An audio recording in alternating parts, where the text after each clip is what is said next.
Jimmy decided he would be the one to save the mermaid in distress. Captain Rich put a safety belt on Jimmy and hooked him securely to the ladder. Jimmy went halfway down the metal steps to meet her. "Hello? Hello? We are going to try to help you. Can you hear me? Are you okay?" She moved her head. At least she was alive and conscious. She reached out her hand. Jimmy was able to get her close to him. She started to talk, but she was short of breath. The whale, landed on the boat deck. Many people are hurt. Call for help." Jimmy assured her that they had. She let him lift her piggyback style. He lifted her safely into the boat. Once inside, she was able to stand up.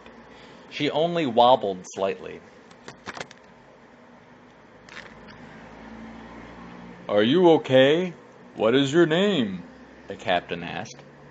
Big Jim held out 3 fingers. "How many fingers do you see?" "3. My name is Alex, and I am not sure yet if I am okay. I feel pain in several places. I'm bleeding, and I'm not even sure from where," she responded. "Let's check you out. You still have a pretty face, but it looks like you have a half-inch gash over your eyebrow. That is where the blood is coming from," Big Jim said. Captain Rich sent a crew member to get the first aid kit. In the meantime, he handed her a clean rag. "Here, hold this on the wound with constant pressure. It will help to stop the bleeding," the captain insisted. Oh, now I remember. I banged my head on the glass window in the control room. I think I was flown right through the window into the sea." That sounded about right. We did not find any other wounds on her body. The captain's wife brought her a hot cup of tea and a blanket to help get her warm. Big Jim shined a little flashlight in her eyes to see if they were dilating properly. They were. Nothing was broken, and she was walking normally again. The bleeding had slowed down a little, but the rag was saturated. The wound needed to be stitched. She was lucky. Big Jim was a doctor. She winced. "I've never needed stitches before," she said, with fear in her voice. "He's really good at this," Jimmy Jr. reassured her. "You are in good hands." She hesitated, but agreed to let them do what they thought was best.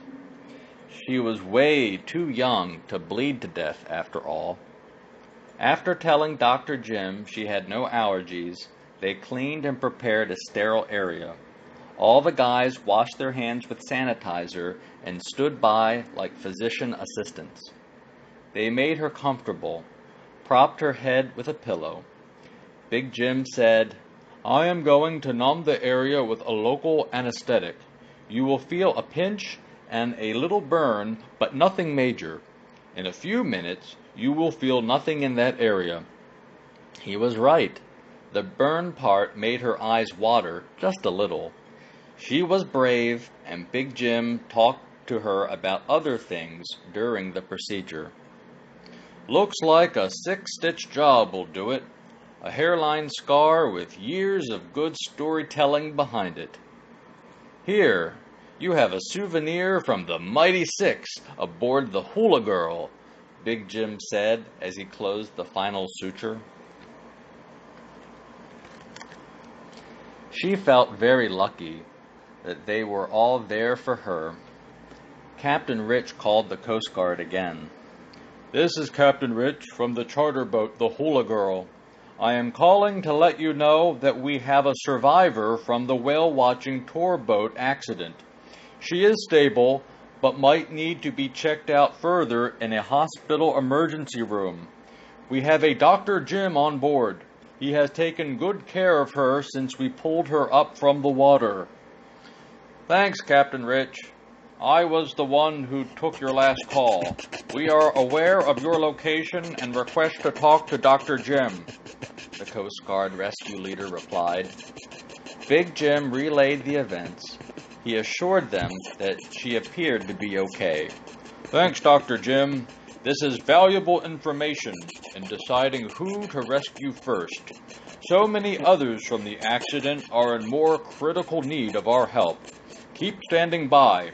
We appreciate your continued support. Alex rested for a while. When Dr. Jim told her that it was okay to sit up, all she wanted to do was take pictures with us and her very first stitches ever. We were glad to oblige her and smiled big for the camera. We kept her safe, warm, and fed. She relaxed and seemed comfortable enough with us. As we anchored in place, we watched the rescue efforts of the other boat. Kenny spoke up. I have a picture to show you. Check this out. I did not want you to know while it was all happening. As you were lifting Alex into the boat, we saw the dorsal fins of 2 tiger sharks circling the area. They had followed the trail of blood. You did not rescue her a second too soon. Really? Alex said. Whew, what a day. Thank you. Thank you, thank you. She looked up at all the stars in the sky. She thanked them all.